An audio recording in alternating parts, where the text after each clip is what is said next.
If this subscriber can beat Ronaldo in a 1v1, I'm going to give him $1 million. ইউটিউবের ইতিহাসে প্রথমবারের মতো কেউ পেলেন একেবারে নতুন ধরনের প্লে বাটন। আর সেই মানুষটি আর কেউ নন, মিস্টার বিস্ট অর্থাৎ জিমি ডোনাল্ডসন। সম্প্রতি ইউটিউব প্ল্যাটফর্মে 400 মিলিয়ন সাবস্ক্রাইবারের মাইলফলক স্পর্শ করেছেন মিস্টার বিস্ট। এই রেকর্ড শুধুই বড় না, এটি ইউটিউব ইতিহাসের এক মাইলফলক যেটা আগে কেউ কখনো ছুঁতে পারেননি। আমি তোমাদের দেখাতে চলেছি কেমন হতে পারে $5 লাখ এক্সপেরিয়েন্স। এই অনন্য অর্জন উদযাপন করতে ইউটিউব কর্তৃপক্ষ মিস্টার বিস্টকে উপহার দিয়েছে একেবারে নতুন একটি প্লে বাটন।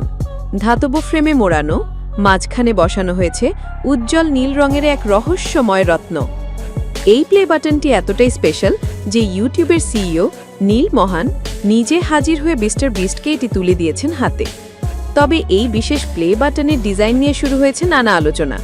কেউ বলছেন এটা 10 মিলিয়ন সাবস্ক্রাইবার বাটনের মতোই, শুধু মাঝখানে বসানো হয়েছে নীল পাথর। আবার অনেকে মনে করছেন পাথরটি হতে পারে দামি খনিজ, ল্যাপিস লাজুলি বা আজুরাইট। এক পোস্টে মিস্টার বিস্ট লেখেন, 10 বছর আগে সবাই বলতো আমি ইউটিউব নিয়ে অতিরিক্ত অবসেসড। আমি মাকে বলেছিলাম আমি গৃহহীন থাকলেও ঠিক আছে, কিন্তু আমি এই কাজটাই করব। আজ প্রতিদিন ঘুম থেকে উঠি একটা উদ্দেশ্য নিয়ে। এটাই জীবনের সবচেয়ে বড় উপহার। 2025 সালের মে মাসে মিস্টার বিস্টের সম্পদের পরিমাণ দাঁড়িয়েছে প্রায় $1 বিলিয়ন। বিস্ট ইন্ডাস্ট্রিজের আয় গত বছর ছিল $473 মিলিয়ন।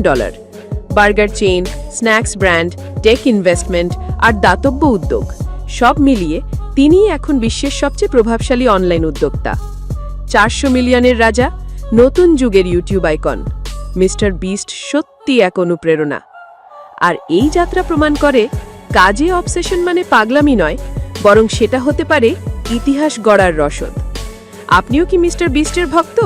তাহলে ভিডিওটা একটা লাইক দিন, কমেন্টে লিখুন আপনার প্রিয় মিস্টার বিস্ট মোমেন্ট, আর সাবস্ক্রাইব করুন এমন আরও চমৎকার কন্টেন্টের জন্য।